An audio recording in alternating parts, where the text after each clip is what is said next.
Okay, next question, find zeros and verify relationship 6x² -3 -7x। Start करते हैं इसको। सबसे पहले 6x² -3 -7x, इसको क्या करेंगे हम, इसको थोड़ा अरेंज करके लिखेंगे। 6x² -7x -3, ठीक है, ऐसे लिख सकते हैं, बिल्कुल लिख सकते हैं, कोई टेंशन वाली बात नहीं है। उसके बाद हमने कुछ नहीं करना, फिर से वही चीज़ करनी है। 6x² -7x -3 = 0। अब क्या करना है, वही सेम चीज़, हमें ऐसे दो नंबर लेने हैं, मान के चलो a और b, ठीक है, कि a × b किसके इक्वल आए, लास्ट वाली डिजिट और x² के कोफिशिएंट के मल्टीप्लाई करके जो भी आएगा। 6 3 = 18, माइनस का 18, लेकिन क्यों, क्योंकि प्लस माइनस माइनस होता है, ठीक है। 6 और मल्टीप्लाई माइनस का 3। अब a + b क्या आना चाहिए हमारा, उन दो नंबर को प्लस करके आना चाहिए जो भी x का कोफिशिएंट है, -7, ठीक है। बाकी का काम हम रफ में करेंगे। निकालते हैं बच्चे लोग, इसको कैसे निकालेंगे। सबसे पहले स्टार्ट करते हैं हमेशा मल्टीप्लिकेशन, जैसे मैंने तुम्हें बताया ही हुआ है हमेशा से, ठीक है। ऐसे दो नंबर देखने जिनको मल्टीप्लाई करके 18 है। स्टार्ट कर देते हैं हम 1 से, ठीक है। माइनस भूल जाओ भी, माइनस की टेंशन नहीं लेनी, ठीक है। क्वेश्चन सॉल्व करते हैं सीधा, पहले मल्टीप्लिकेशन देखते हैं, मतलब 1 से स्टार्ट करेंगे तो 1 में क्या मल्टीप्लाई करें, 18 आए जो 18, ठीक है। 1 के बाद क्या आता है 2, 2 में क्या मल्टीप्लाई 18 आए 9, ओके। नाउ 2 के बाद क्या आता है 3, 3 में क्या मल्टीप्लाई करें 6, ओके। 3 के बाद क्या आता है 4, लेकिन 4 मल्टीप्लाई क्या करें जो 18 है, कुछ भी नहीं होता ऐसा तो, ठीक है। 4 के बाद तो 4 को स्किप करते हैं। 5 के टेबल में भी 18 नहीं आता, स्किप करते हैं। 5 के बाद क्या आता है 6, अब 6 रिपीट हो गया, इसका मतलब मेरे पास यही पेयर है जो बचे हैं, ठीक है, ठीक है। तो मेरे पास ये 3 पेयर आ गए भाई, जिनको मल्टीप्लाई करने पे 18 आ रहा है, ठीक है। अभी प्लस माइनस का चक्कर भूल जाओ, बस मेरे को 3 पेयर मिल गए, ठीक है। तो अब ये 3 पेयर देख लेता हूँ मैं ज़रा यहाँ पे, 1, 18 और 2, 9 और 3, 6, ठीक है। मल्टीप्लाई करने पे 18 है, इन तीनों में से कोई ना कोई एक ही होगा। अब कहाँ पे आते हैं, अब आते हैं हम अपना इस पे प्लस पे। हमें क्या देखना है कि प्लस करके 7 आ रहा है या नहीं आ रहा, यानी -7 आ रहा है या नहीं आ रहा। फिर से वही चीज़ करोगे, माइनस को भूल जाओ। माइनस को भूलने का मतलब क्या है, माइनस को भूलने का मतलब ये है, हम ये चेक करेंगे क्या इन दोनों नंबर को, ये जितने भी पेयर है, तीनों पेयर में से क्या इन दोनों नंबर को प्लस या माइनस करके 7 आ रहा है या नहीं आ रहा। चेक करें, देखो 18 + 1 19 होता है, और 18 - 1 17 हो जाता है। दोनों में से कुछ भी 7 नहीं बन रहा, काट दो। नेक्स्ट 2 और 9 होते हैं 11, और 9 में से 2 जाके 7 बचता है, यहाँ पे 7 आ रहा है, इसका मतलब ये पेयर हो सकता है। नेक्स्ट 6 और 3 9, और 6 में से 3 गया 3, यानी कि इसमें भी 7 ही बन रहा, तो ये नहीं हो सकता। इसका मतलब मेरे को क्लियर हो गया कि भाई मेरे जो पेयर बनेगा वो 2 और 9 ही होगा, ठीक है। यानी वो जो दो नंबर है जिनको मल्टीप्लाई करने पे 18 और प्लस करने पे 7 आए, मतलब मल्टीप्लाई करने -18 और प्लस करने पे -7 आए, वो होगा 2 और 9। इतनी तो बात क्लियर होगी मेरी, ठीक है। अब दिक्कत ये है कि मुझे 7 या 18 नहीं, बल्कि -18 और -7 बनाना है। अब ये अपने आप बन जाएगा, कैसे बनेगा देखो ध्यान से, इसके सारे पेयर चेक कर लेते हैं हम, ठीक है। अब चेक कैसे करेंगे, कैसे, देखो हमें पता है a + b -7 आना चाहिए, तो तुम सबको चेक करके देख लो। सबसे पहले दोनों प्लस का ले लो, 9 भी प्लस का है, 2 भी प्लस का है, इनको प्लस करके 11 आ रहा है, यानी कि ये तो हो नहीं सकता। नेक्स्ट 1 को माइनस ले लो, 1 को प्लस ले लो, ठीक है। मान लो 2 को माइनस ले लिया मैंने, माइनस का 2 और प्लस का 9, अब 9 में से 2 जाके 7 बचेंगे, लेकिन साइन प्लस का आएगा, तो क्या ये है, बिल्कुल नहीं है, क्योंकि यहाँ पे साइन मुझे माइनस का चाहिए, इसका मतलब ये भी मैंने डिस्कार्ड कर दिया, ठीक है। नेक्स्ट क्या करेंगे हम, नेक्स्ट इसको प्लस का ले लेते हैं और ये माइनस का, ठीक है।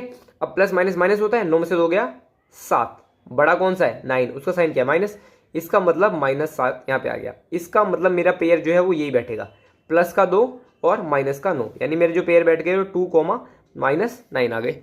अब क्या करना है, कुछ भी नहीं करना, ये जो इक्वेशन लिखी हुई थी ऊपर, इसको दोबारा लिख देते हैं, ठीक है, थोड़े से मॉडिफिकेशन के साथ। मॉडिफिकेशन तुम बताइए, पहली डिजिट एज इट इज आती है 6x², पहली टर्म सॉरी, ठीक है।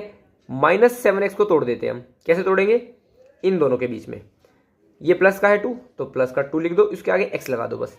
इसी तरह ये माइनस का 9 है, माइनस का 9 लिख दो और इसके आगे x लगा दो, फिर क्या है -3 एज इट इज लिखा जाता है, = 0, बस खेल खत्म तुम्हारा, ठीक है। अब कुछ नहीं करना, कॉमन निकालना है, x कॉमन निकल जाएगा, 2 कॉमन निकल जाएगा, तो यहाँ से 2x कॉमन निकला, यहाँ पे क्या बचा 2 3 = 6 और एक x बचा, +1 कॉमन निकल गया यहाँ से। अब यहाँ पे देखो माइनस का 3 है, सॉरी ये 3x कॉमन निकलेगा नहीं, क्या बचा फिर नंबर देखते हैं हम। नंबर में क्या है 3, 3 इसको काट रहा है तो यानी 3 कॉमन निकल जाएगा। ध्यान देने वाली बात क्या है, हम यहाँ पे माइनस का 3 कॉमन लेंगे, ठीक है। माइनस का 3 कॉमन लोगे तो साइन उल्टे हो जाएंगे। जब भी माइनस की टर्म होती है ना बाहर ब्रैकेट के, तो अंदर वाली सारी चीज़ के साइन उल्टे हो जाते हैं। ये दोनों माइनस की थी, अभी दोनों प्लस की हो जाएंगी। तो 3 में क्या मल्टीप्लाई करें, 3x प्लस 1। देखो 3 3 ज़ा 9 और x आ गया साथ में, और 3 1 ज़ा 3 आ गया। जब मल्टीप्लाई करेंगे तो जो ये प्लस वाली माइनस हो जाएंगी, ठीक है। अब 3x प्लस 1 3x प्लस 1 दोनों कॉमन निकाल लो यहाँ से। 3x प्लस 1 को ऐसे लिखो और 2x minus 3, 2x minus 3 is equals to 0। खत्म। बस अब क्या करना है, एक एक को उठा के इसके इक्वल रख दो। 3x plus 1 is equals to 0।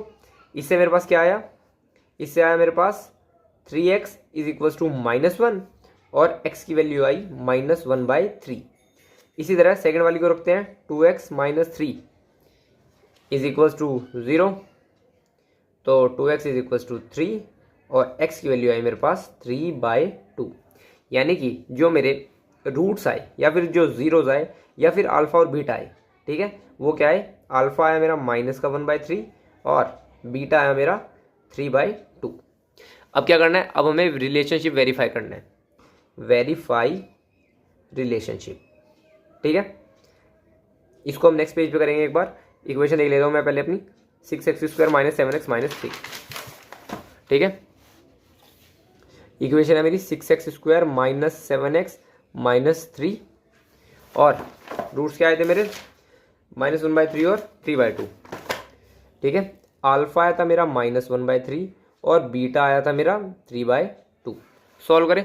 Solve करने का सबसे पहला तरीका क्या होता है, ये जो इक्वेशन है 6x² minus 7x minus 3 equal 0, इसके ABC लिख लो। ए तुम्हें बताइए क्या होता है, x² का कोफिशिएंट 6 हो गया। बी तुम्हें बताइए क्या होता है, x का कोफिशिएंट। अगर दिक्कत आती हो तो इसके नीचे ना ax² plus bx plus c ऐसे लिख लिया करो, आसान हो जाता है, पता लग जाता है कि x² को छोड़ के ये हो गया, x को छोड़ के b इसके बराबर हो गया और c तो है इसके बराबर। तो a 6 हो गया, b की वैल्यू क्या है, जो x का कोफिशिएंट है यानी -7 और c क्या है -3। बस खेल खत्म। अब क्या करना है, वेरीफाई करना है बस। कैसे करेंगे, हमें पता है अल्फा प्लस बीटा -b/a होता है, ये याद रखना पड़ेगा तुम्हें। तो अल्फा -1/3 है प्लस बीटा 3/2 है, इसको सॉल्व करना पड़ेगा, कोई बात नहीं कर लेते हैं।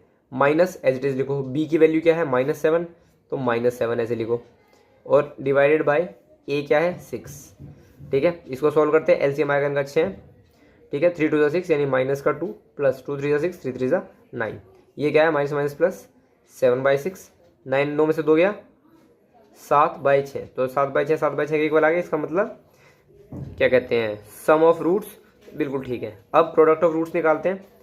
प्रोडक्ट ऑफ रूट कैसे निकालेंगे, अल्फा बीटा मुझे पता है c/a के इक्वल होता है। अल्फा क्या है मेरा -1/3 मल्टीप्लाई बीटा क्या है 3/2, c क्या है -3 और a क्या है 6। अब सॉल्व करें, 3 से 3 गया, ये लेफ्ट पे आया मेरा -1/2 और यहाँ पे क्या हुआ -3/6 है, 3 1 3 3 2 6, ये भी -1/2 आया, यानी -1/2 इज इक्वल टू -1/2। ये भी वेरीफाई हो रहा है, हैंस वेरीफाइड। खत्म।